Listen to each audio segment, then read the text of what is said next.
welcome back to episode 8 of Scoring with Santiago Jones on a cold fall day. I woke up today and went outside, and man, it is bricks here in Jersey. South Jersey, North Jersey in the house today. How you feeling with our special guest, Mike Pevney? How you doing today, Mike?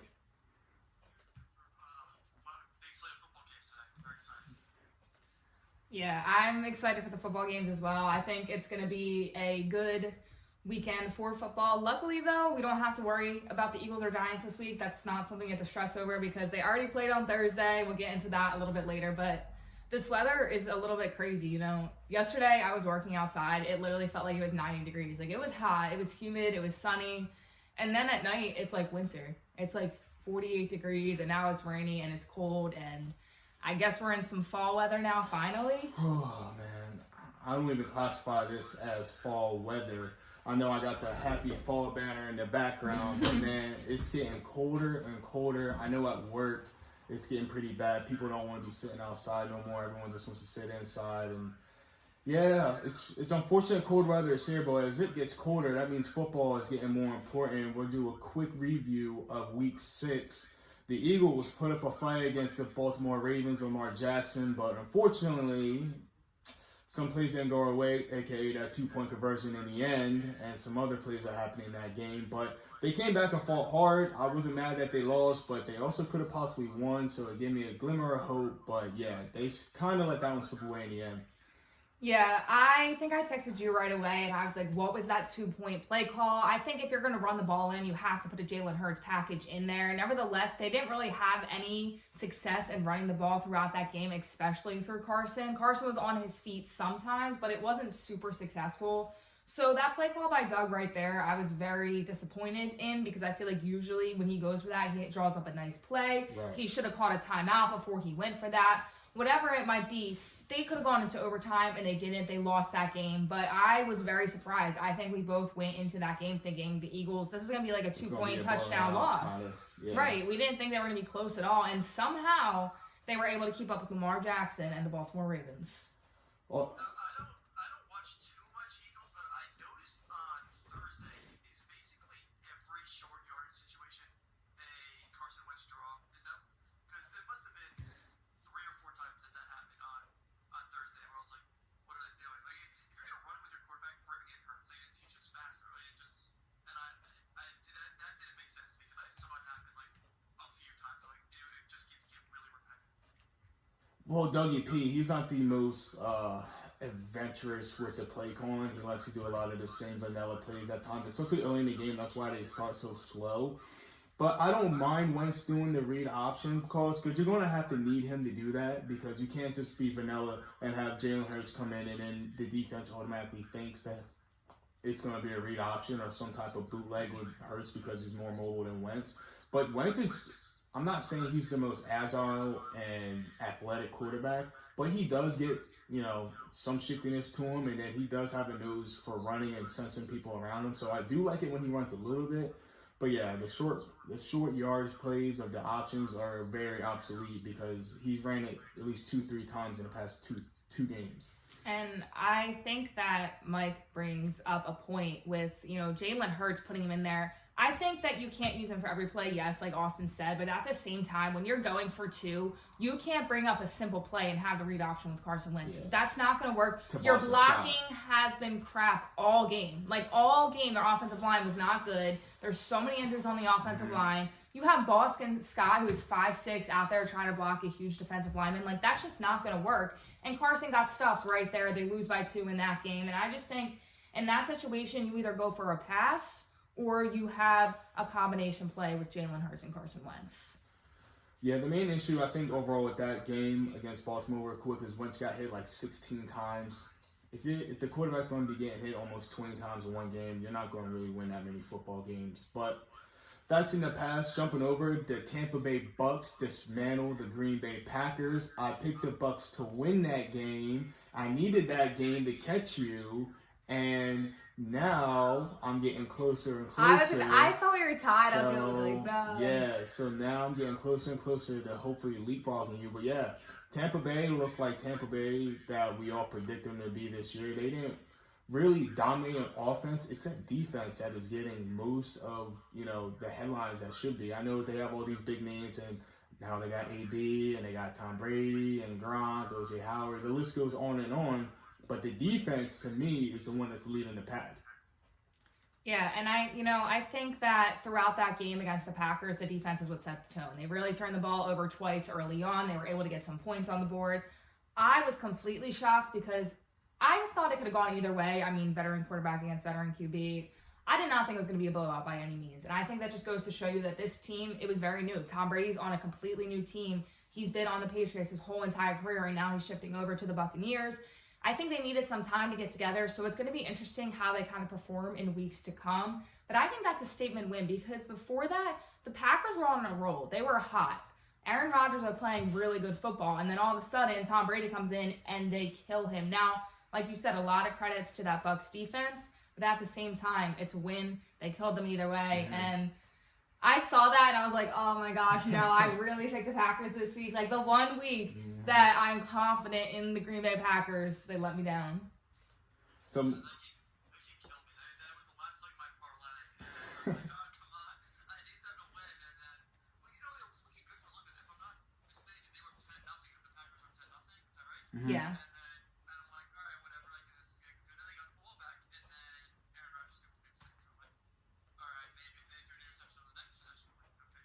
And then all of a sudden, then the Bucs just ran away with it. They just looked so good. Like they shocked me because I thought that's what they should do. If anything, I thought it was gonna be a shootout. That was gonna be a really good game, and then Packers just didn't. and it's funny because Aaron Rodgers, like you said, was on a roll. And if you started him last week in fantasy, I think he got like 3 fantasy points. So I feel bad for people that got him. yeah, my friend Mario, my roommate, he had Deshaun Watson and Aaron Rodgers real quick, and he sat Watson, who got like 40-something points, and Aaron Rodgers got 3. That's fantasy football for you. A team that finally got their first win of the regular season was the Atlanta Falcons after firing Dan Quinn. We all know the Falcons have been close in games to winning them, and then other games they've been getting blown out, but they finally got their first win. Now, the only team without a win is the New York Jets, and they're a whole nother situation. But good job, Atlanta. At least you won't go winless. And by the way, you picked them too. And I was like, I'm not picking the Falcons because they can never hold a lead. All they do is play 3 quarters of football. And of course, the week I don't pick the Falcons. They win. They beat the Vikings by a very good margin. I think that's good for Atlanta, Another though. bad team, the Vikings. I know. But I think that's good for the Falcons because on paper, they do have a lot of talent. And I think that we've seen it for the past 2 years. It's really coaching and Stan Quinn. They cannot hold that lead in the fourth quarter. So I'm not saying the Falcons are going to make the playoffs, but maybe this can be the turnaround for them this season and then for also seasons to come. It's Raheem Morris. He used to be the head coach down in Tampa Bay. He's been the defensive coordinator for about 10 to 15 years in the league. I liked him when he was a head coach in Tampa, but he was just a little too young. So now maybe he has a chance at getting that Atlanta head coaching job, maybe. Was he before Lovie Smith at Tampa Bay? Yeah, Raheem Morris was there around like 2010, 2011. His starting quarterback back then was Josh Freeman and then Josh Johnson. Yeah, so those were tough times in Tampa. For another Florida team that's looking to possibly get a little jolt is the Miami Dolphins, starting their first round pick, Tua Tagovailoa. I think that's how you say it. Close. I don't know. Tagovailoa. That's yeah, you said it right. Tagovailoa. Someone got it right, but Tua finally got to play his first game in the NFL, and a lot of people were kind of upset that the Miami Dolphins are going to bench him. Bench Ryan Fitzpatrick, but I think it's a smart move. Everyone's scared because they play the LA Rams, but you have to look to see. They're on a bye week this week. They get some film on the Rams to get more film to see how the Rams are going to line up defensively, get Tua more ready, and then he comes back with possibly a new set of plays that the Rams have not seen because the Miami Dolphins haven't played Tua yet. There's more waggles, more quarterback draws, more quarterback sweeps, and also he's left-handed, so we finally get to see a left-handed quarterback starting in the NFL. Yeah, I'm really excited for Tua. Yeah. I'm really excited for Tua, honestly. I think that, it was a time coming. I don't think that the Dolphins drafting Tua ever thought that Fitzpatrick was going to be their guy for the long haul. They obviously drafted Tua for that reason. Now, did he get ready and in shape faster than most people thought? Maybe. And I think that's where Fitzpatrick was kind of taken back because he was winning with his team and he was playing very well. But I think if you're Ryan Fitzpatrick, in a way, you kind of have to know they didn't draft a no-name quarterback. They drafted Tua, who the only reason why he probably didn't go number one or was higher in the draft is because of that injury. So I think I understand Fitzpatrick because, it is emotional. It is emotional when you constantly are starting to fight for a starting quarterback job and then all of a sudden it's taken away from you. But at the same time, this was expected. I think Miami, no matter what, always saw that Tua was going to be their guy. It was just a matter of when, and now it's the time for them. I get it. I understand why they went to Tua. But Fitzpatrick keeps playing really good football. They were 3-3. I believe they're the 7th seed right now. If the playoffs start today, they would be in the playoffs. And Ryan Fitzpatrick is leading that team. He was looking like the thing is that the Dolphins, the rest of the team looked like that they were having fun. They looked like that they were playing for Ryan Fitzpatrick. And he looked like he was having so much fun and they were winning football games. So I understand why they went in the Tua direction because he is the future. You want to get him on the field as soon as possible if he's healthy. So I do understand that. But I don't know. I would have liked, since they were winning football games, I would have liked to see a little bit more Ryan Fitzpatrick. And I get it that I don't think it was a benching. I think it was more of they want to get Tua on the field and see what he can do. But I would have liked to see Ryan Fitzpatrick keep going and play the way that he was. I think the main issue for the Dolphins is they're 3-3. They might be the 7th seed, but you have the number 1 overall pick in Cincinnati, Joe Burrow, starting. Yes, he's not winning many games, but he's showing flashes. He's getting film out. He's getting more comfortable to play. And then by a miracle, the LA Charger fans get their rookie quarterback playing, all because their medical doctor decides to puncture Tyrod Taylor's lung. So I think the Dolphins were kind of looking around like, okay, there's the other 2 first-round quarterbacks playing. I think we got Tua healthy and ready. He's back from injury. He's got the playbook under him through now it's going to be 7 weeks, and then he had the whole offseason. I think it was just time. It's nice to have Ryan Fitzpatrick, but, come on. He's 38. He's been in the league for how many years? He's been on so many different teams. It's a feel-good story, but at the end of the day, you're going to want to play your first-round quarterback of all players. You can sit receivers and running backs and linemen and all that, but nowadays, with the younger quarterbacks taking over, you got to get them out in the field. So I do agree with that, too. I've been a fan of Tua really since he was in college and when he got drafted as well. Of course, the injury really brought him back, but I've been wanting Tua time, and I know you have too, Austin, for a really long time. I've been waiting for this announcement for him to start. I didn't think it was going to be this soon, but the one thing that I loved is when ESPN captured that photo, or whoever it was that captured that photo, they posted it of him at the 15-yard line, just kind of taking it all in. And, he's a rookie. He had an injury that a lot of people might not be able to come back from, and he's in the NFL. I think this is a really good time for him because realistically, I don't know if the Dolphins are going to make the playoffs. Like Mike said, they might, based on their rankings and their placing right now, they'd be the 7th seed, but overall, no matter who they have, I don't think they're going to make the playoffs. So I think this is a good season for Tua to get, football back under his belt, to get out there without an injury season and then come back next year and have a team to build off of. Yeah, I think the Dolphins, see it as this is kind of his year to get back to acclimated to the game of football because he's been out for so long. So I think that this year they see it, they're like, okay, we got a lot of talent here, so we're gonna have this year kind of be his trial year, and then next year they're gonna be like, okay, he has 12 games of football under his belt. Next year we're gonna try and be contenders. I think that's kind of how I see it. I don't think they want to throw him into the fire next year and just that be his first year. And say he does struggle for a few games, they want to be out of it for that year. That's kind of how what I thought of first when they were brought in. Yeah, I agree. I definitely think that is one of the main reasons for Tua to come back because we really don't know. He could come in and re-aggravate that injury maybe and have to sit out, and then there's Ryan Fitzpatrick, or they might just be kind of slowing him down and trying to get him, like you said, back to the game of football that he hasn't played in so long. And, college football is a high level of playing, but the NFL is completely different. You're playing against completely different competition. One week you might be playing the Philadelphia Eagles, and next week you could play a powerhouse defense in the Pittsburgh Steelers. You just don't know. There's a lot of different things to the NFL, and I think that, like Mike said, this is just a year that he's going to get used to that. He's going to get used to the game speed, and then next season they're really going to build off what they saw in this year. Now you mentioned the Pittsburgh Steelers. The Eagles play Thursday. Steelers playing at 1 o'clock against the Titans, but last week they obliterated the Cleveland Browns. The Cleveland Browns are still the little brother to the Pittsburgh Steelers. They have yet to get over that hump. I don't know if they'll ever, well, I don't want to say ever, but this season, I don't know if they'll be able to beat Baltimore and Pittsburgh. It's going to be tough for them. Pittsburgh is on a roll once again. The Browns are probably the best overall team, I think record-wise that the Steelers have played. But for the Browns, a team that was ascending, that stomped out Dallas and looked pretty good against Dallas, I won't lie, came up very short against Pittsburgh. Chase Claypool is still doing his thing. Big Ben is still slinging a rock. So I'm surprised that a lot of people aren't on the Steelers' way, but I understand also because, they haven't really played anyone, and, today is their first game against a real opponent, so we'll see how they fare off. But Pittsburgh, 5-0 so far.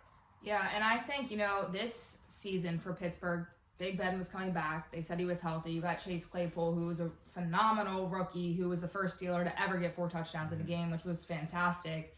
And, I think that Pittsburgh, they have a good offense, but what really stands out to me is their defense. They are stacked defensively in every single position. Now, they play the Titans this week, and it's going to be a very interesting game because Tennessee is also very, very hot right now. I'm excited to see how that one plays out, but I think people really need to start looking at Pittsburgh as kind of the real deal because they look phenomenal, in my opinion. The Eagles were right there with them, I know that, but they played the Browns. I think both of us picked the Steelers, but I didn't expect it to be a blowout. I thought it was going to be a very close game. I didn't really have much confidence in Baker Mayfield. I thought that he was going to get a lot of pressure throughout that game, but I thought Kareem Hunt was going to run that ball. He was going to be their source of offense, and they were going to figure things out, and they would maybe lose by a touchdown, not get completely obliterated.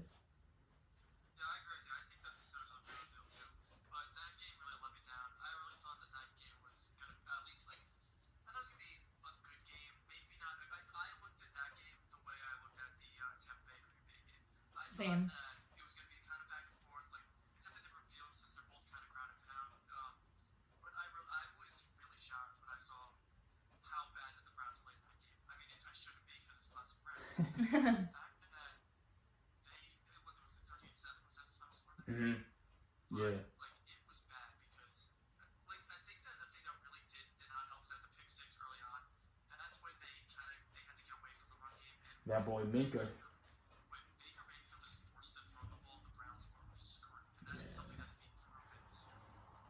Yeah, they are really a run-dominated team. If they're not successful running the ball, doing play-action, faking play-action waggles, they're really going to be struggling with Baker Mayfield. That's a thing. And they don't have Nick Chubb right now. Yeah, they only Chubb's have still Kareem hurt. Hunt. So that's also an option for the Cleveland Browns that's kind of limited to them.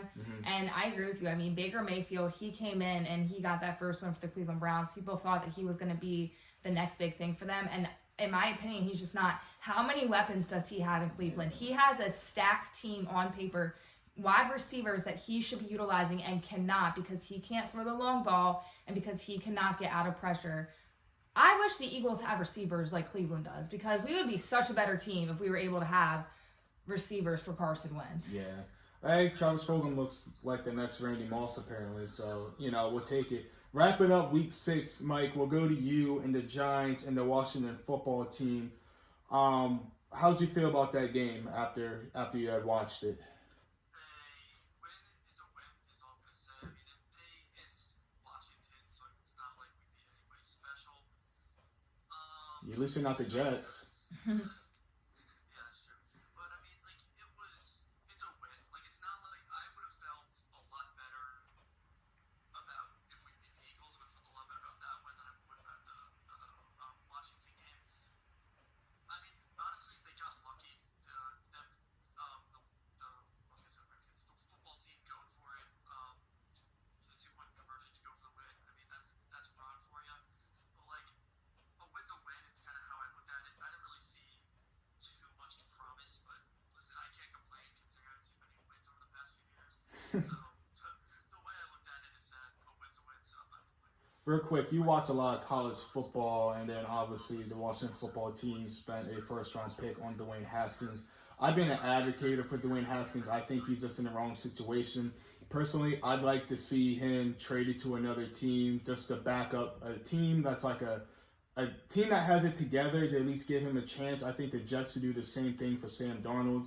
I feel like they're two young quarterbacks that have gotten the short end of a stick. I'd like to see them maybe go like to Pittsburgh to back up Big Ben, going to winning culture. What's your thoughts on the Washington football team benching Dwayne Haskins after 13 starts and looking to possibly trade him? And then the rumors of the Jets possibly trading Sam Darnold. So I have always not liked Dwayne Haskins. I did not want the Giants to draft him. I didn't want Daniel. I was not against Daniel Jones. I wanted Josh Allen, like the defensive end Josh Allen. That's what I wanted the Giants to take.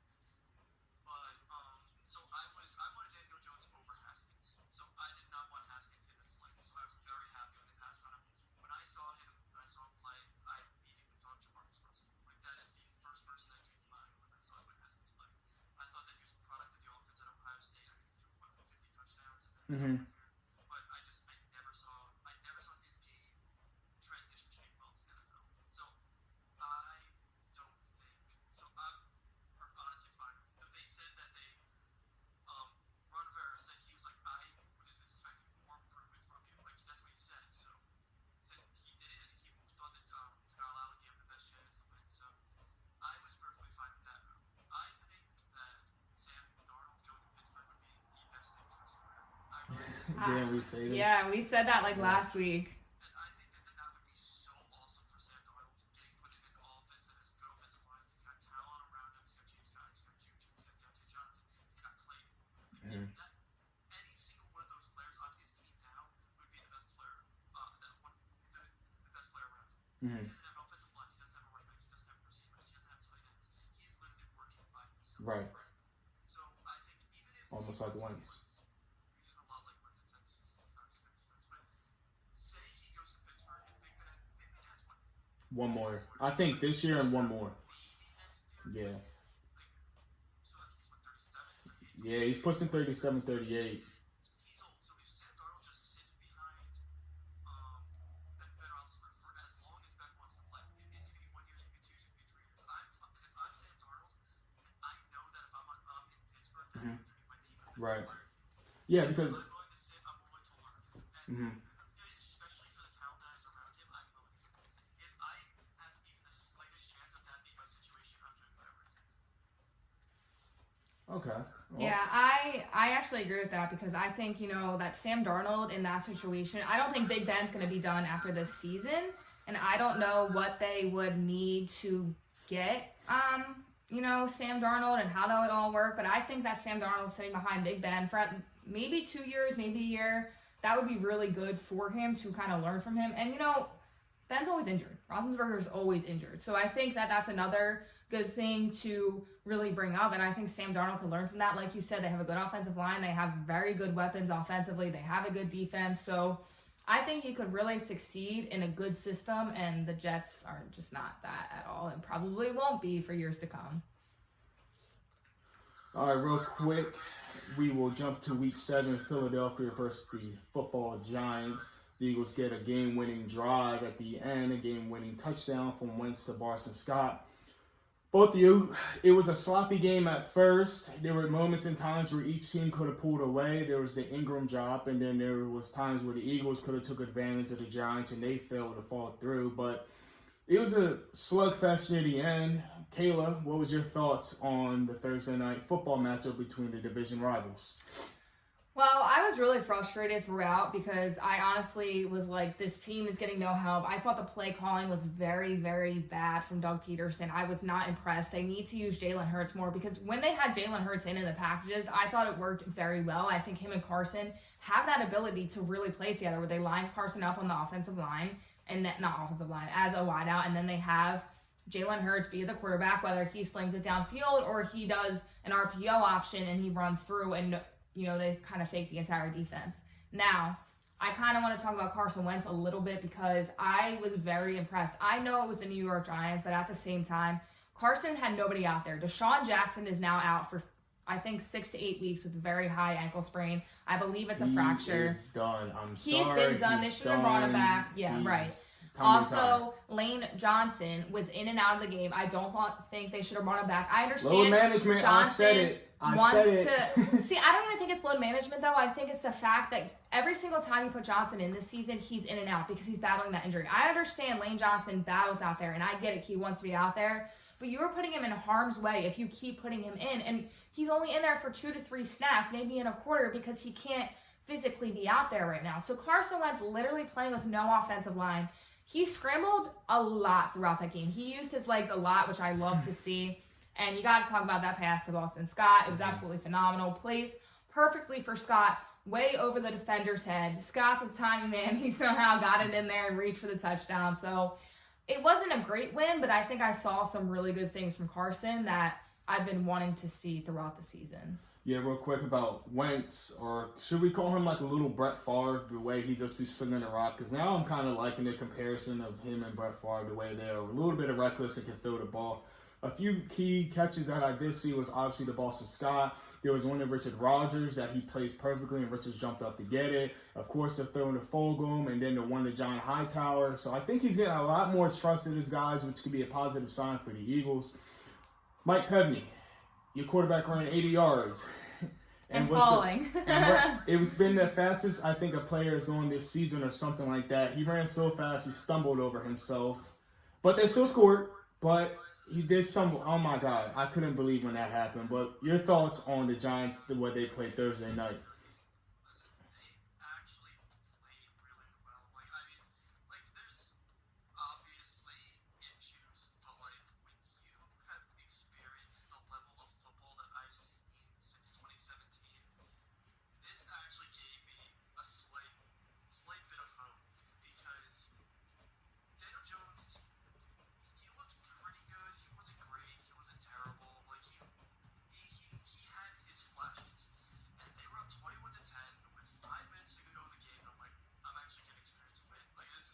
And then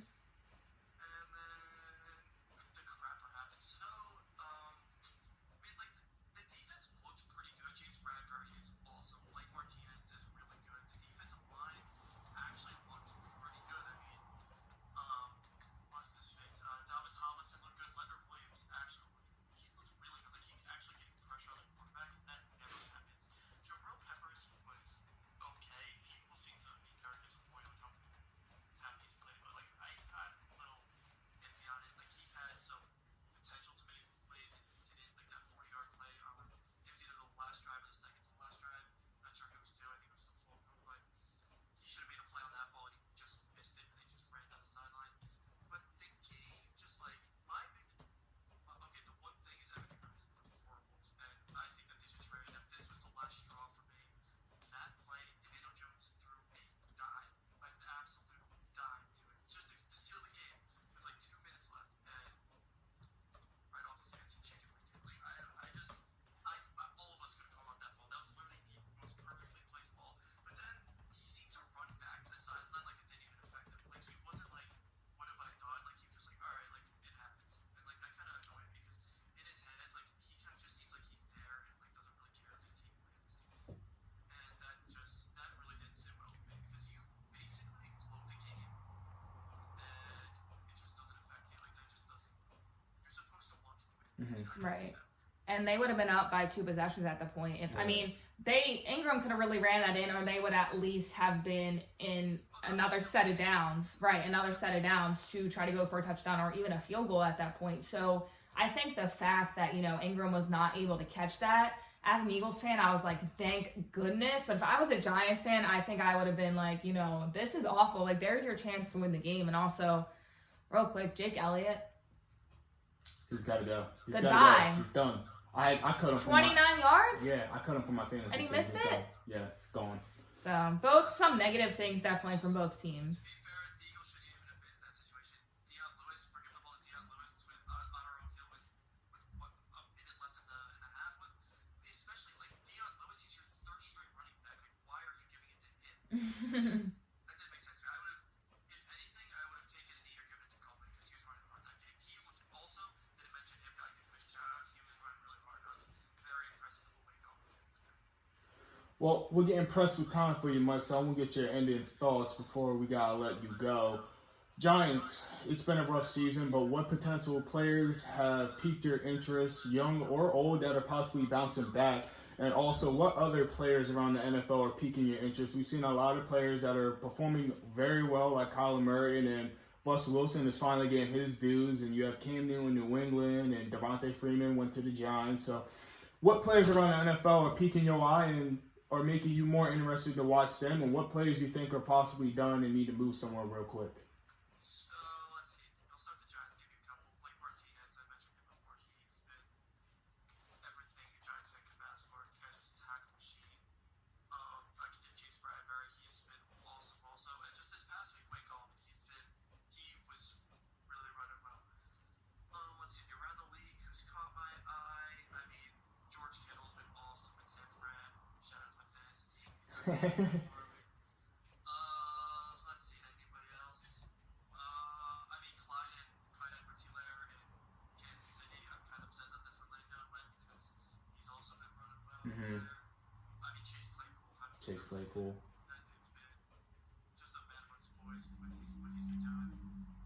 And let's see. I mean, Sam Darnold. He needs to go somewhere else. That's one of the ones where he's got to get just a new scenery. And let's see. Anybody I think's done. And, One player you think is done possibly, real quick. AJ Green. AJ Green. That's a good one. That's a good one. Yeah, he hasn't done much this year, and I think he is possibly done. Mike Pebney, it was great seeing you, man. We're going to have you on for future episodes, and we're definitely going to discuss more New York sports with you and get more New York tail for our podcast. So I wish you to stay safe and wish your family to be all good and healthy up there in North Jersey or Central, whichever one. So Central doesn't exist. I know. Be safe, man. It's good seeing you. Yeah, thank you so much. Thanks for having me. Have a good problem, day. No doubt. You guys too. Thank you. That's Mike Pebney. That's a good man right there. Yeah, I think, it's really interesting because we're both Philadelphia fans, but at the same time, I think that, it's good to see different parts because we can look at it as football as a whole, but at the same time, it's good to have kind of a rival, fan base because they see it from a completely different perspective. I'm sure tensions were hot, especially during the game. We've had a few days to able to cool down from it, but it's interesting to see because I think every single team in the NFC East right now is bad, and that it's kind of this division could really come out with 6-7 wins, and that could be the leader in the division. So, and it's really unfortunate actually that a team in this division is going to be in the playoffs. It is a shame that this season is going to go ahead and go down this road of up and down, up and down, up and down. But I will say this, after that Eagles-Giants game, it's nice to see that the team has some fight in them because you get to see what they're going to do with their backs against the wall. I do think that this is a good momentum swing. I think they're going to be feeling confident because they've been close against the Steelers, and then they got to win against the Niners, and they got to win against the Giants, even though it is the Giants and not the best team, but they are a NFL team. But once again, injuries, and more injuries for this team. Deshaun Jackson, we touched on it. He's down. He's more than likely done for the season, maybe even his career. And then Zach Ertz was possibly ruled out for 3 weeks, 3 to 4, and now it's 6 or more weeks, excuse me. What are we going to do about these injuries? Because it's getting ridiculous out here. I don't know, because the starting tight end right now for the Eagles is Richard Rodgers. So I think that who also has had injury right. issues in his because time. I believe he wasn't in week 1 because he was battling an injury from last season. I could be wrong on that, but we didn't see a lot of him, of course, because of Dallas Goedert and Zach Ertz are both playing. Now Dallas Goedert and Zach Ertz are both out. I understand that might be enough to get you through this division, but the Eagles are going to get completely rocked in the playoffs if they're not able to have their guys back. How about Alshon Jeffrey? Where is Alshon Jeffrey? I don't think he's going to be coming back anytime soon. At this point, though, I don't even know if the Eagles will be able to utilize him because I think it's going to be another Deshaun Jackson case. I think it's one hit and Alshon Jeffrey's done. I don't think that he's not healthy enough to really be in this game fully and constantly get this contact. I think, if his foot turns the wrong way, which this could happen to any player, but how it's really Alshon's age right now, right? Yeah. And it's Alshon's age, it's cold, and his previous injuries that he probably hasn't really healed from. All lower body injuries. Right. And I think that, Alshon Jeffrey, I appreciate him for 2017 and 2018. I think he was a good receiver with the Bears as well. But he's older now. Right. He's not really in his prime anymore. I don't necessarily, and he's not a speed receiver either. He's not a speed receiver. So you lose your speed receiver in Deshaun Jackson, who in the beginning of that game looked good for Carson. Hopefully you get Jalen Reagor back at some time because you need that speed guy down the field. I just don't know how much Alshon Jeffrey's going to help. It's a bummer that we lose Zach Ertz, but Ertz really hasn't been playing well either this season. No. Ertz looks to possibly moving on. But real quick, you mentioned Jalen Reagor. Jalen Reagor might be back by November 15th, and I'm excited because I don't know what it is. I feel like he has shown flashes to where he can be a potential playmaker for this offense, but he's getting these knick-knack injuries all the way back from training camp when he made that stupid tackle and to the Jalen Hurts interception to now he broke a part of his thumb or a ligament or something. So he's having a rough go, but I do like what he has. And then Travis Fulgham, I'm sorry, he is really, really out of Old Dominion, undrafted out of Old Dominion, and it's amazing to me how these guys like him and Alex Singleton were guys that have went under the radar, but are making such an impact for this team. Even Jordan Mailata, who was playing rugby in Australia, didn't even know how to put pads on, and here he is. He's a solid tackle, it looks like. I think Jordan Mailata really needs to get more into the conversation because last week he did not have one penalty on him. He played very, very well. I understand the pocket collapsed a little bit. Carson did get hit a lot, but at the same time, I did not hear Jordan Mailata's number mentioned once throughout penalties. So that's a huge step for a guy who started his first football game just 2 weeks ago. Mm-hmm. He wasn't really supposed to be the starter on this team, but of course, the Eagles' injuries once again get to them. He's in there, and he's been playing pretty decent for Philadelphia. I think you also have to look at the medical staff. This has happened every single season, and it just gets worse and worse at this point. Jason Kelce said, I've never seen anything like this. And it's tough for those guys like Jason Kelce and like Carson Wentz, who in the beginning of the season, playing with Lane Johnson, playing with Brandon Brooks, which we know Brooks was out in the beginning of the year with another Achilles tear. But even Carson was promised Deshaun Jackson and Jalen Reagor and Alshon Jeffrey, and every single week you're giving them new guys.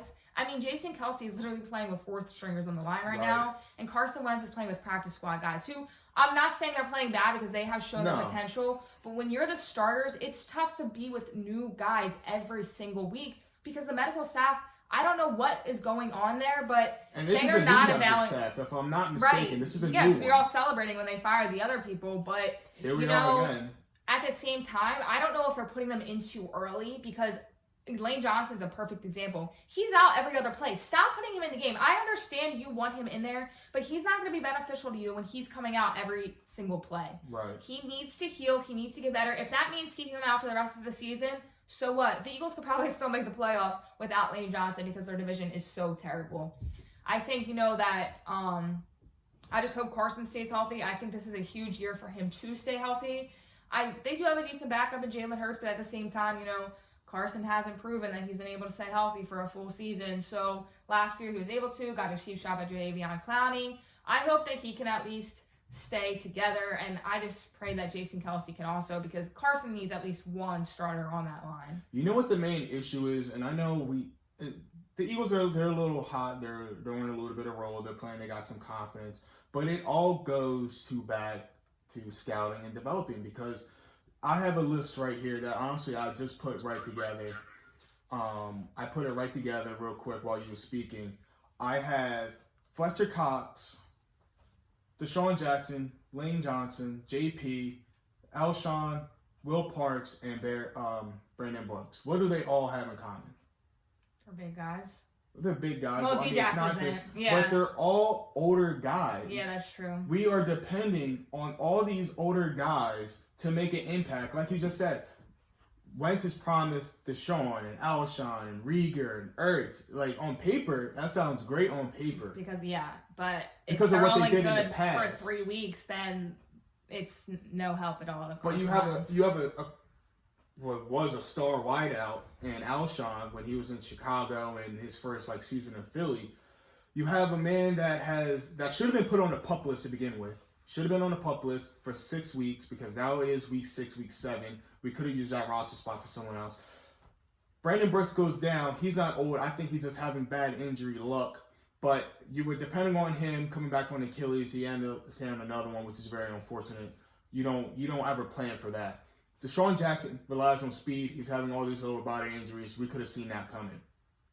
Lane Johnson has played so many snaps in the past few years that his body is starting to kind of break down.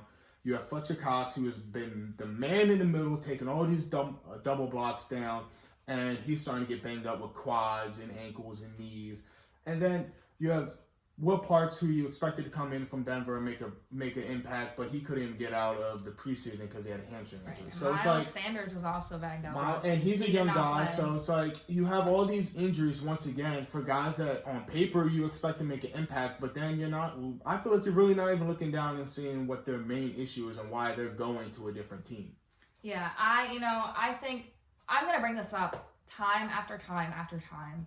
Because it makes me angry that Howie Roseman brought back guys like Jason Peters, who has been banged up literally since the Super Bowl season. You give him money, and then you're going to get rid of a guy like Malcolm Jenkins, who held that secondary together and played every single snap for the past 2 seasons, has a record that he's healthy and provides and is a leader in that locker room. So that's always going to be my thing. I think you really need... I understand you can get Jason Peters for cheaper. I understand that, and that comes a lot with cap space and everything. But as a general manager, you cannot keep bringing these guys back because, let me repay them because of the Super Bowl. Vinny Curry is another good example. Let me repay them. They won us the Super Bowl. Let me bring them back. All this stuff, nostalgia.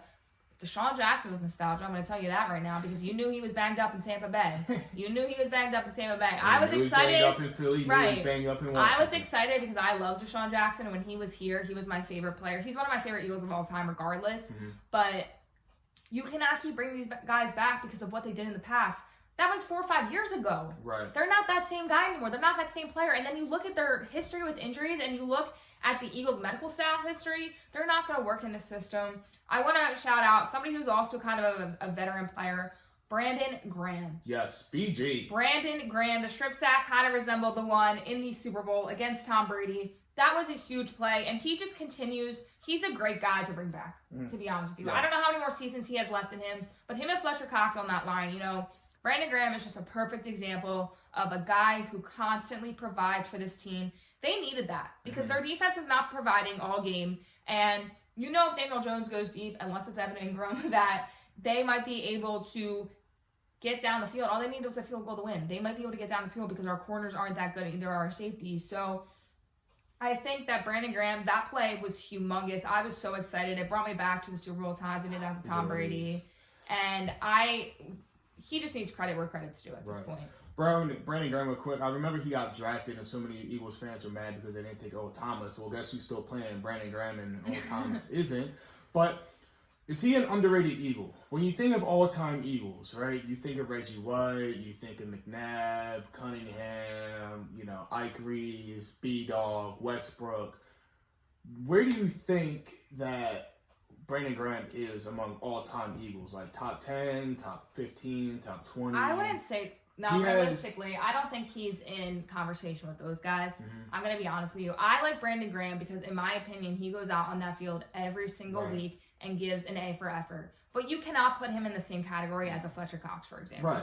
You can, because the skill-wise, it's just not the same. Okay. Now, as respected in Philadelphia, definitely top 10. He has, between the playoffs and regular season, he has 60 sacks and 24 fumbles. Ooh. And some of them sacks and forced fumbles are big ones. So that's why I feel like that might jump him a little bit more over certain guys because, he may not be as dominant as Fletcher Cox, or you can't even put him and Reggie White in the same aspect. No. But he has moments that are game-defining moments that make you think of Brandon Graham more than anything. And that's why I think when you talk about Brandon Graham in Philadelphia, you'll never disrespect his name because he's had big-time plays. The thing with Graham is he's not necessarily consistent.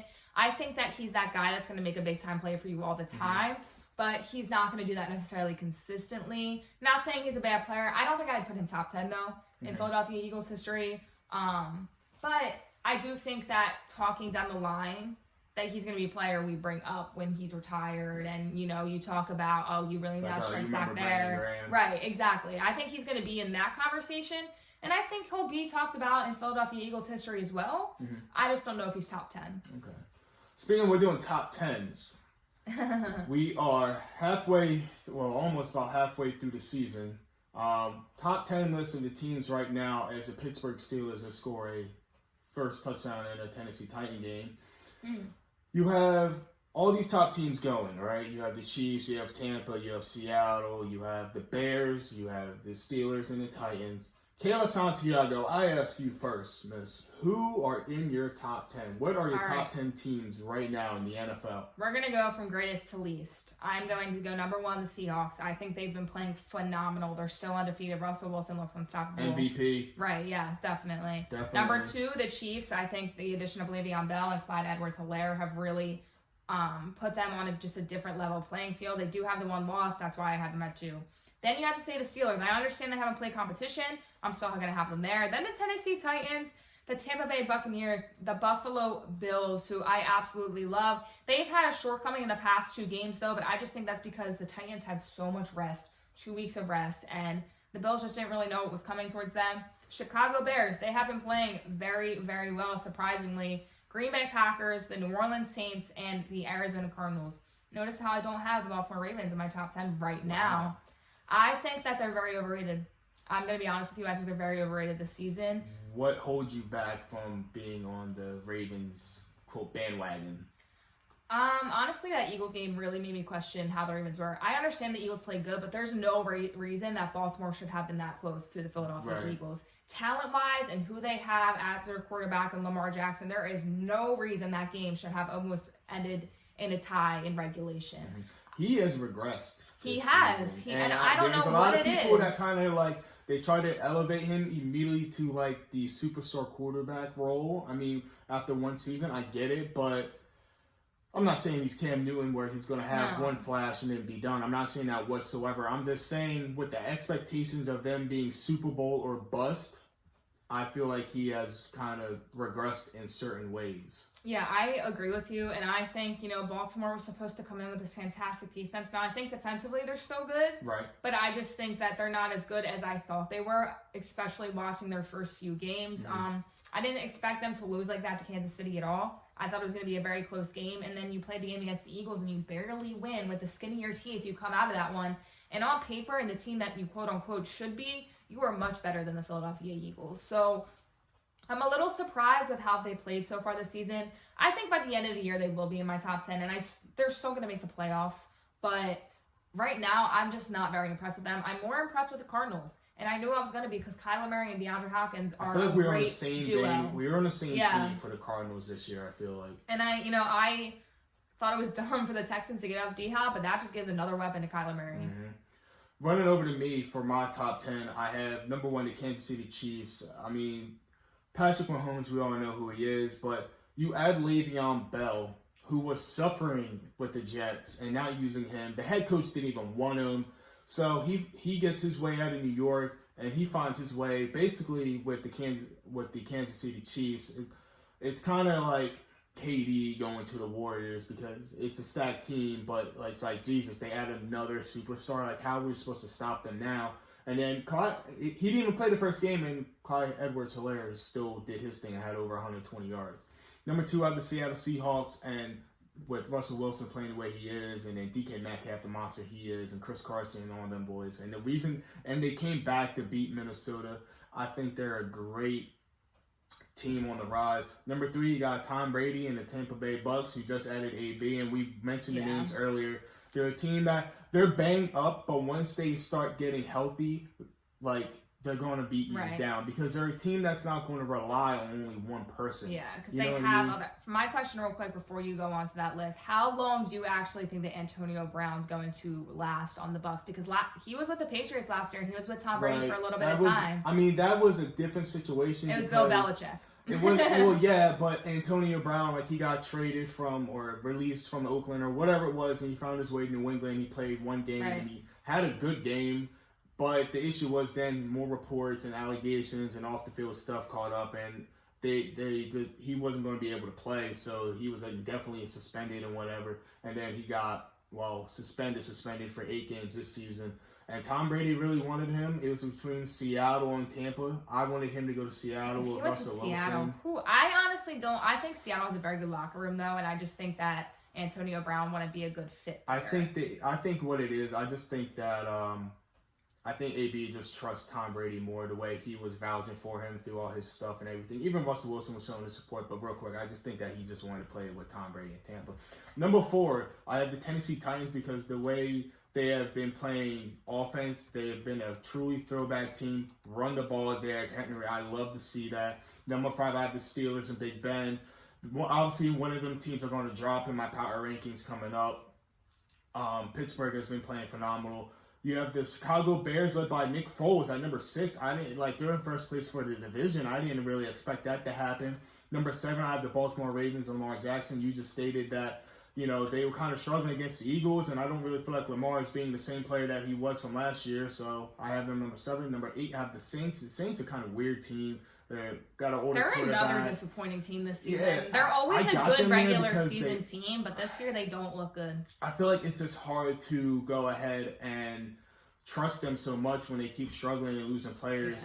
Yeah. And then number 9, I have Green Bay, who got dismantled by the Bucks, but Green Bay and Aaron Rodgers, I feel like I can trust Aaron Rodgers enough to lead them to at least a playoff appearance. And then number 10, I have Kyler Murray and the Arizona Cardinals. Yeah, I think we're both, like as you said, on the bandwagon with the Cardinals. A little bit to kind of end the NFL. Before we go to our predictions, which of course are always last, kind of how we end off the show with, but the teams that really can't wait for the offseason, I think the Falcons a little bit. I think this season's going to be good for them just because, they fired Dan Quinn. They can have some kind of momentum, but they're not going to make the playoffs. You kind of have listed here the Jets. The Jets are going to wait for a few off seasons because I don't think, as long as they have Adam Gase. I think they blow up a lot this offseason. Yeah. I think they're itching to just I don't know. clean house. You think they'll get the number? I feel bad for Trevor Lawrence if he honestly I goes to the Jets. I don't know if he's going to go. Help. I don't know if he's going to go. They have no help. He can help. wait another year if he wants. Right. So, the Vikings, they're always inconsistent.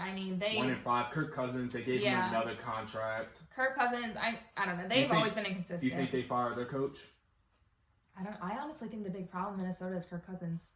I'm not. I really, because they had talent there. Justin Jefferson, Adam Thielen, right. and then they had Stephon Diggs last season, and they still didn't do well. I think Kirk Cousins is the issue. I don't necessarily think they're going to get rid of Cousins though, so maybe it is going to have to be the head coach that gets fired. And then Washington, their whole quarterback situation, I don't really know what they're going to do. I don't know if they're going to try and draft another quarterback and somehow get rid of Dwayne Haskins, release him, whatever it might be. Knows? I don't know if Alex Smith is going to be ready completely for next season. I don't think Kyle Allen's the guy for them. So maybe they're hoping that Alex Smith will be next year. They got a new head coach, but it's Washington. They're really always not good. And then with the trade deadline coming up, I was looking around the internet. I was seeing some possible players that could be traded. Carlos, don't see if any of these players interested your mind. If you have any questions about them, I'll give you a little rundown about them. Carlos Dunlap, veteran DN. From the Cincinnati Bengals. He hasn't got that much playing time. He looks to be traded. You have John Ross, another Cincinnati Bengal. He ran like a 4.21 or something back in the combine a few years ago. Does that interest you at all? He has injury issues, though. David Njoku, athletic tight end with Cleveland. They have 2 monster tight ends between him and Hooper. I haven't really used both. And then you have Kenny Stills, who's kind of falling out of favor in Houston. No, John Ross. I don't need another guy. I don't care if he's a speed racer. I do not need another guy that has injury history. What if you just throw a 7th round pick? Right. Who maybe. Would you do John Ross or Kenny Stills? I would do Kenny Stills just because of injury. And I think, maybe John Ross can kind of overcome his injuries, but he comes to Philadelphia, and I think all of a sudden those injuries are going to spike up because our medical staff does not know how to work with anybody. I'd rather take Kenny Stills. I like Carlos Dunlap. I don't think we need a defensive end, though, right now. I really think that's an area where we're decent, and I think we need to fix other areas. Now, a tight end, that might be good because in reality, I don't know when Dallas Goedert and Zach Ertz are going to come back. Right. I really don't, and I don't know how healthy Richard Rodgers is either. So that might be another option. It's just, I don't know who you give up. You have to give up some picks. I do understand that, but you'd rather keep the picks? I don't know. I honestly really don't know. I think it's hard to push It's and get hard to players in because you're not going to really make a Super Bowl run. that, and you don't know how your guys right now, like what their timetable is injury wise. Like, you don't want another No. Golden Tate situation where you trade a third round pick Right. and you let him go in the offseason. That, and you don't, Dallas Goedert and Zach Ertz, they all have timetables and they're extended, or they either come back earlier than we thought. Jalen Reagor hopefully can come back soon. Who I love right now, Marquise Goodwin. If he was playing, respect to him though. He needs to be with his family. He did the right thing for him. You can't bash him for not wanting no, to be not in the at locker all. room. COVID but I don't know what the deal was that they gave him, but I'm excited to see him in 2021 if he decides. I don't know. Back. I honestly think it was just. I think he only had 1 year. I thought so too. I don't but know how that works. If you opt out, do you still have your contract with them? Because they're still paying you. So yeah, I don't know. Hopefully in 2021, COVID is hopefully we find a vaccine by then. I don't really know. And hopefully we get the numbers down and we find a way to kind of be safer for everybody and he can come back if he has that option with the Eagles. We don't really know right now, but I'm just saying he would be a really good addition. Jumping over to NBA real quick. The 76ers need to make moves. There's some potential trade candidates. Obviously, you think of Al Horford and Tobias, but a main guy I said about thinking about trading because he only has 1 year on his deal is Josh Richardson. Let me get your opinion on these real quick, Kayla. So this is according to the SixersSense.com. The Mavs trade Seth Curry for Josh Richardson in the 21st overall pick this season. Then you have a Clipper trade. I'm not a fan of this one though. Pat Bev and Landry Shamet for Matisse and Richardson. I don't like that. You have Victor Oladipo moving from the Indiana Pacers to the Sixers for Josh Richardson, Mike Scott, Zaire Smith in the first overall pick, which is, if you remember, is the 21st overall pick in this year's draft coming up in November. And then third, you have the Oklahoma City Thunder, trading possibly Dennis Schroeder for Richardson and Mike Scott. And then the next trade, Spencer Dinwiddie for Richardson and 2 second-round draft picks. I know Spencer Dinwiddie sounds like Spencer Dinwiddie. If the Nets trade him for Richardson and 2 second-round picks, then he must not have great value because you should get first-round picks for Spencer Dinwiddie. Now the one I would like, if it was possible, would be Spencer Dinwiddie.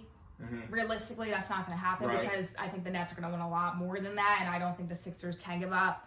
Now, I like the Pacers trade. I love Victor Oladipo. Injuries, of course, worry me, though, because once again, in Philadelphia... Join the Philadelphia. Right. And they don't have a really good history with having guys with injuries and being able to really, kind of recoup them and being able to get them out. That's a lot for Oladipo. I know he's a good player, but he also has an injury past. I'm fine with getting rid of Richardson, Mike Scott, and Zaire Smith. They can go. But that first-round pick, I don't know. That might have some value this season. Yes. I do not want Pat Bev on the Sixers. I don't think that he would work at all. He already had problems with Doc Rivers. We don't really need that. I love Landry Shamet, of course, but I'm not ready to give up Matisse Thybulle. I think that Matisse can really develop his offensive game, and he already has shown that he can be phenomenal defensively. Guy. He's got the defense down. Right. I don't think he's going to be a phenomenal offensive player. I'm not saying that, but if he can get a consistent shot, then he's a big player for this team. I'd love Seth Curry. I wanted Seth Curry last season. That's the only one I wanted him last year, and the Sixers couldn't get it. I don't know if I would trade that first round pick for him now. I would get rid of Josh Richardson, maybe get rid of Mike Scott as well, and Zaire Smith. Maybe give those 3. I don't really want to get rid of that first round pick just for Seth Curry. I think Dallas, because Porzingis, I think he had another knee surgery. And for Dallas, they want to go after Giannis and all that real quick. They wanted to go after... They got to get Luka help. Luka's special, but they know he has to have some help. And Porzingis is that guy, but he has injury history to where you kind of get scared. Steph Curry, Josh Richardson, at least Josh Richardson you could put and start. And then I feel like he fit more and better possibly with Luka because he's more of a win now kind of guy. Right, and I also think with Josh Richardson, the problem in Philadelphia is I think you have a point guard in Ben Simmons who doesn't really shoot and likes to drive to the basket, and I think that's how Josh Richardson is too. He's not the best shooter, and he's a really good on the dribble drive. And where he goes to Dallas, Luka is a phenomenal shooter. He can also drive, but I feel like that gives more options for them for Luka to just assist the ball to Josh Richardson. Dennis Schroeder, I like that because he can play defense. I missed that completely. You trade Richardson and Mike Scott. They both can go. They're both on 1 year deals, by the way, Richardson and Schroeder. So all these players, for the most part, have 1 year left on their contract, which is you have to match up salaries and everything in NBA. Dennis Schroeder coming off the bench. and you need a backup point guard after Ben Simmons, and he's been kind of banged up lately. I would love that. Yeah, I think Dennis Schroeder would be a really decent pickup for these Sixers. I don't know. I'm fine with getting rid of Richardson and Mike Scott. Mike Scott was pretty good 2 years ago. He really disappointed me last season. And Josh Richardson, he was good during the regular season. In the playoffs, he completely disappeared. He really disappeared. It's upsetting that Ben Simmons got so banged up this year because he was a man made of steel when he first came in. I mean, I know he sat out that year with that broken foot, I believe it was, but at the same time, after that, he was made of steel. Yeah. So I think he just had some weird injuries this year, and I think he'll be fine next season. I would honestly like that trade a lot. We're going to see what happens. I would love Seth Curry, though. I think that's a huge boost for the Sixers because they need shooters. Mm-hmm. And I think that he's a very good outside shooter. He can hit some shots, and we need that. Right. Then, we like to have a little fun here at Scoring with Santiago and Jazz. We decided to do a little topic. Which young superstar, so about 26, 27 and younger, would you like to build around? Myself, I choose the walking triple-double in Dallas because that man it's just greatness. And you just kind of see it coming. You love the character that he has. You love his motto. He cares about winning. He obviously likes taking big-time shots. You've seen it against the Clippers. You've seen it against Portland his rookie year. It's phenomenal the way he plays basketball, and he kind of has the ball on a string. And if they could add like a Bradley Beal or Drew Holiday with him in the next few years, Dallas is a force that can win a title sooner rather than later. Yeah, I agree with Luka definitely. I think Luka is so good. I love watching him, and he improves really every single year. And he's so young; he's 21 years old. Mm-hmm. I'm gonna have to go with Giannis though. I really, really think that if Giannis goes on a team or gets help on his team, that he could be. He's already phenomenal. He already won 2 MVPs. Very disappointing what the Bucks did this season. But if you think about it, let's think here. LeBron James this season, now I know he's older and everything, he had Anthony Davis with him. When he was with Miami Heat, he had Chris Bosh and Dwayne Wade with him. Now at Cleveland, without Kyrie, the second time he went back, he was kind of by himself, but he's LeBron James at the end of the day. Right. Giannis, he has stars, but I think he needs another superstar on his team. Now, if he went to a team like the Miami Heat, who has Jimmy Butler, that would be huge. If he somehow, in this crazy world, went to Golden State, I don't even want to think about it. They'd have to trade Klay Thompson. They'd have to trade one of the Splash Brothers. But even with Steph Curry, I mean, that's two superstars right there on one team. So I would have to take Giannis if I would want to build my team around, just because I think on the outside, there's a lot of, this league has kind of transformed into shooters, and I think you can get solid shooters around him because that's not Giannis's game, and he can just be huge down in the post. Real quick, I talked about Dallas getting Bradley Beal, Drew Holiday. What players that have been rumored to be traded or moved around, not anything fancy like LeBron going to Milwaukee because that's not happening, but what player would you like for the Bucks to get to put with Giannis? That is rumored to be available, from what you have seen. Honestly, I would love Bradley Beal too, because once again, he's another guard. He's another guy that can shoot, that guy that can develop plays, and I think that he would work very well with Giannis. Now, who would you have to give up? Maybe Chris Middleton. You have to also think that Bradley Beal has that. DiVincenzo. Yeah, well, he can go. Bradley Beal also has that max contract though. So that's a lot of money that you're bringing in, and a lot of guys you're going to have to ship out. Right. And he hasn't been the most healthy either. So I would like Bradley Beal, but I think that would be very tough for Milwaukee to kind of pull off. You would have to probably either ship out Eric Bledsoe or Chris Middleton. I think they would give up Bledsoe for what his playoff performances have been. Right, and you can pair Bledsoe with John Wall. Now that John Wall is rumored to be healthy, I don't really know how true that is. I don't know how good John Wall is going to perform this year, but I would love to see Bradley Beal in Milwaukee. I think that would put a lot of good competition as well in the top teams in the East. I think, the Bucks are always going to be out there because of Giannis, but I think Beal would just elevate that competition in that conference. Okay. Now, jumping over to the NHL, Kayla, you want to share some news that someone that you watch and, call hockey for many years. Right. And I think whoever watches hockey, even if you don't watch hockey, you've heard of this name, Jack Emmerich. He retires as a play-by-play broadcaster for hockey. He genuinely, in any sport, is one of the best to ever do this. Now, I don't watch most hockey, so is he kind of like Al Michaels? Yes. Okay. Right. And I think, honest, for our sports broadcasting class with Derek, we watched some of his tape. Okay. He's phenomenal. So he does the play-by-play stuff, and he's done it for years. He's really the voice of hockey at this point. And I woke up to the news because I saw it on Twitter, and it hurt a little bit because, I don't watch as much hockey as I do the other sports. I've been trying to get more back into it. But when you hear him, it's just one of those voices where, like an Al Michaels or a Joe Buck or a Maryland, you recognize it. It's iconic at that point. And hockey is one of the hardest sports to do play-by-play because of the speed of it, how many guys are on the ice, where the puck is at all times. Oh, I remember some of the clips. Right. And I'm thinking, okay. Yeah, because remember our professor, Derek Jones, was like, hockey's one of the hardest because it's so quick and you constantly have to be on your feet. He's the one who always had those, like, crazy sayings, too, like, all the time. But it's unfortunate. He's going to be remembered forever. I don't know who they're going to get to replace him. I don't know if anybody will ever be able to replace him, but hats off to him and a fantastic career. I hope he still kind of stays and monitors and mentors these younger guys trying to get into or younger women as well, trying to get into this field. But it was unfortunate to see the news, but you kind of just have to look back at, all the things that he's done and how phenomenal he is. You couldn't have said it any better. It's so sad. It really is. It's kind of like one of those things. It's like that was. It's like Merrill Reese being done with the Philadelphia Eagles. Let's not put that bad juju right. That's how it is. Like if you're not an NHL fan and you're an Eagles fan, that's what it's like for the hockey world. Touchdown Steelers. Oh, he's out at the 2. James Conner. I had him on my fantasy team. Jumping over to baseball, I had game 4 wild inning. So we have a little bet here because I had the LA Dodgers versus the Houston Astros going to the World Series, and Kayla Santiago had the Tampa Bay Rays and the Atlanta Braves. The complete opposite. So this World Series, he's rolling with the Rays, I'm rolling with the Dodgers, and then whoever wins gets a nice little, either a DNA skate jersey or a t-shirt, something that the loser is going to have to wear, and then we'll have to do a podcast.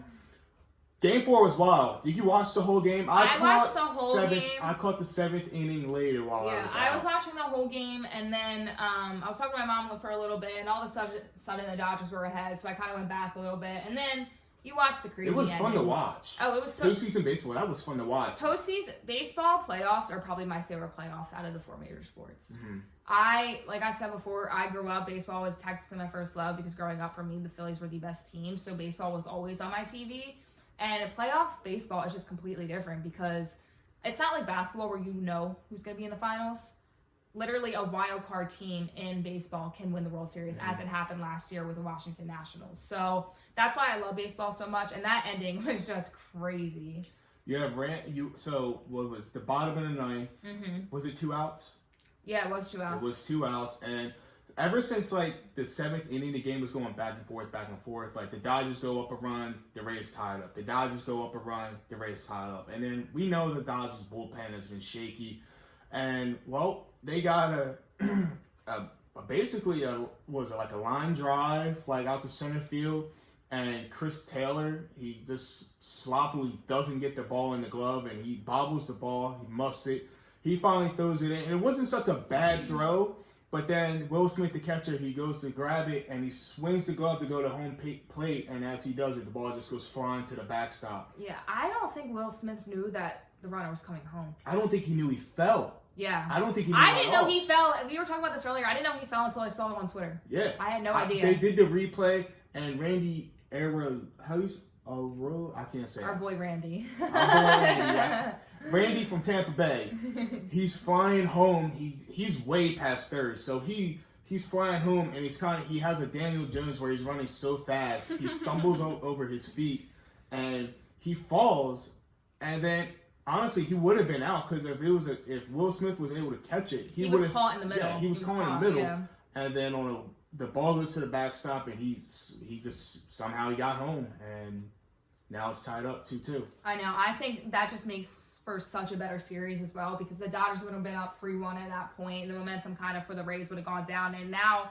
Not that it always wasn't anybody's game, but it really is. I mean, this is the beauty of baseball right here, and they're able to have some fans, which is really nice. You kind of hear. the Roars. How about the Dodgers, though? I know they lost, but with 2 outs, for whatever reason, they're a monster house. They are always able to score with 2 outs. Justin Turner, Mookie Betts. Right. The Dodgers have a lineup. It's you kind of wish the Phillies could develop talent. No, I know. The thing is with me is I talked about this I think last week too. I love the Dodgers. I love the guys, the Cody Bellingers, the Mookie Betts. I really like their team. They just always choke, and that's my problem. That's why I don't want to pick the Dodgers because they always choke. I feel like they haven't been choking like this World Series. They're I think really hot, they just got a bad bounce, and it happens in sports, you know. Sunday football is here. We already got W's. I think we were both taking the Eagles no matter what Thursday night. So we are officially 48-22 each. We are tied up. I know. Last week I really fumbled back. Right it was now. bad. So I had a lot of losses last week, unfortunately. Here it is. Even this first game, I'm scared. I know. Real quick. It's 5. All right, real quick. Ready. Sunday, 1 p.m. Panthers vs. Saints. Oh, man. The Saints have been so... Give me the Saints at home. Yeah, I'm going to take the Saints as well. Give me the Saints at home. I think they're just a better team. Oh, man. And it's funny because most of these games are playing now. I know. Bills, Jets, the Bills. Yeah, that's obvious, no matter what. Browns or Bengals? You go first. I'm going Browns. I'm going Bengals. I can't stand watching the Browns anymore. They're terrible. By the way, we are not even looking at scores, so it's probably about the second quarter of most of these games. And it's only right now 1:42 p.m. on Sunday, so whenever you see this, the 1 o'clock games will be over, but right now the games are only in the second quarter. Yeah, so we're not cheating. We're not looking at those scores. Don't worry. It's 1:42 p.m. on the dot. You have Cowboys and Washington. Dallas wins. Yeah, unfortunately, Dallas wins this one. I want them to lose, but Washington is terrible. You have the Green Bay Packers versus Houston Texans. I'm taking the Green Bay Packers. I'm going to take the Packers as well, but the Texans played very good last week against the Titans. They were right there, and the Packers didn't. I think Rodgers bounces back. I think so, too, and the Texans just don't look good, ever. You have the Lions versus the Falcons. I'm taking the Falcons this week. The first week, I think I've taken them in a while because they always disappoint me, but the Lions are not good, and the Falcons were promising. I'm gonna take the Lions. Ooh, let's go! Yeah. I hope this. I don't regret this because I need some wins. We're tied. And then Steelers Titans. I'm taking the Steelers. I'm gonna take the Steelers as well. I think this is gonna be a very close game, but the Steelers defense is just phenomenal. Although, don't be surprised if Derrick Henry has a very good game. Seahawks and Cardinals. I want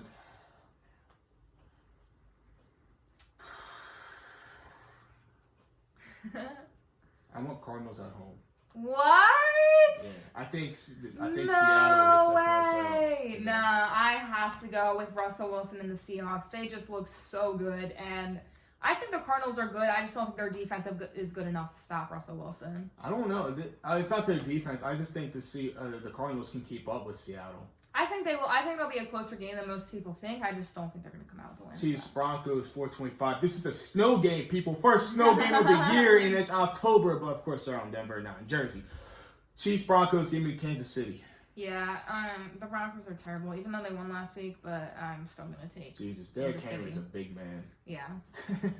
You have Jags and Chargers. Give me the Chargers. I don't know who could ever pick the Jags unless they're playing the Jets, maybe. I picked them last week, and of course they lost. I know you did. They got killed last week. I'm going to take the Chargers. I don't know. 49ers and Patriots. This one's tough because... The Patriots lost last week to Cam Denver. Newton was playing. And the 49ers have been playing well. Last week they played well. Did they beat the Saints? Who did the 49ers play last week? The Saints? Rams. They played the Rams. And they beat the Rams. Oh, man. I'm going Niners. I'm actually going to take the 49ers as well, just because I don't know, Cam Newton, how do you lose against the Broncos? I understand you've been out, but you're the Bill Belichick and Cam Newton. You got to win that game. Bucks, Raiders, 8:20 kickoff. Give me the Tampa Bay Bucks. This is going to be a good game, though, because the Raiders have been surprising. But the Bucks have that defense I think is going to shut down. No, I agree.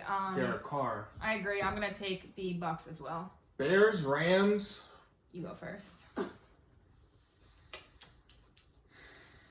They just lost, right? The Rams. The Rams lost to the 49ers. The Bears won last week. I don't know. The Rams. So I'm going with the Bears. I feel like they're hot. We keep saying this. I'm going to take the Bears too. I thought we were going to disagree on that one. The Bears also have Khalil Mack, and the Rams have Aaron Donald. So I think there's going to be a lot of pressures on both sides. Mm-hmm. But I think that the Bears are hot, and the Rams, they're so wishy-washy this season, and they have been since last year. So give me the Bears as well. We're winding down on this cold Sunday today, and it's scary because it's gloomy. You got the leaves falling though, but and it's you got cold. the Halloween decorations of Michael Myers outside of your Yeah, house right now. My house is spooky. When I say spooky, like Michael Myers on the door, you got cobwebs. I went ham for this Halloween. Last week, it literally fall. scared me. Like, I was like, wait, what is Mikael. going on? I know. Yeah, you just walk out and he's right there. Yeah. So, Jersey Minute today, Kayla. I don't know. I'm kind of alright mood, but I'm also I'm like not it's in the cold. mood to vent I'm not right really now. venting. I mean, you can always go down the trail of the Eagles ain't drafting anything, but they gotta win. So, I will say this for everyone that has clamored for the Jalen Hurts plays and everything like that. I'm just going to defend Carson because I think Carson Wentz will always need that reassurance. The man is literally dying out on the field. Okay, he has one starting offensive lineman that he knows well, and that's Jason Kelce, his center. So at least Jason Kelce can protect him and call out all the protections that are needed. But good for Wentz for trusting these guys that we didn't even know coming into the season. The John Hightowers, the Richard Rodgers, the Travis Fulghams. We knew Boston Scott, but like he's been hit or miss. You know, Jordan Mailata, I feel like Carson Wentz is finally leading this team in a position to win games. And as long as the play calling isn't suspect, and the fact that, knock on wood, that he can stay healthy, and Jason Kelce stay healthy, because if the two of them stay healthy, the Eagles will have a chance. Because that O-line, the rest of the O-line is in shambles. So, Carson Wentz, you're balling out. Keep doing your thing.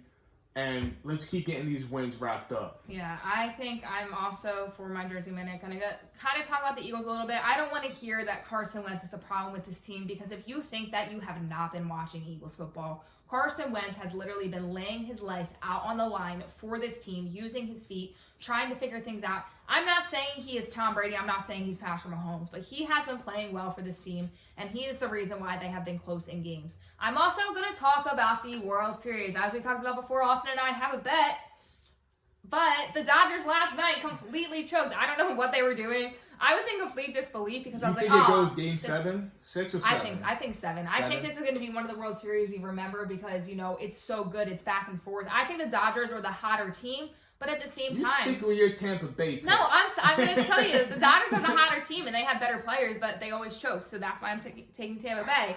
And last thing I'm going to kind of talk about is Zach Emmerich. Thank you for so many phenomenal years. I mean, even before I was born, he was broadcasting, and, you know, just listening to those old tapes and listening to him now, he is absolutely phenomenal. I think a lot of people who want to be in that role for hockey have a phenomenal person to look up to. One of the best to ever do it in the game. I hope that, you know, he's able to kind of enjoy his retirement with his family, have a good life, still tune into some NHL. There's never going to be a guy to replace him, but I hope that people look up to him and learn from him as well. That's all I got. Kayla 2 for 2 for putting the word together for me. I'm just saying, she is doing her thing. Yeah. Everyone, enjoy the rest of your Sunday. I know it's weird that we're doing this on a Sunday, but hey, things happen, okay? We're still here for you. It's been these past 2 weeks have been crazy busy. I don't know what everybody's got right now, but it's just slammed with work. So hey, it is what it is. We're still here for you. Yeah, Don't we're worry. still making We're content. still here. We're making content. And, we're coming up with new things. Make sure you subscribe to our YouTube channel too. Subscribe to the YouTube channel. We're gonna do YouTube because we're gonna do video, and I think that'll look better for us. So you guys can kind of see like when we're bantering and how we're looking, and you know, kind of just what we're doing. The process. It's a little bit better. You can see this beautiful beard and the nice shirts that we're wearing. You got the Steelers, you got the Eagles.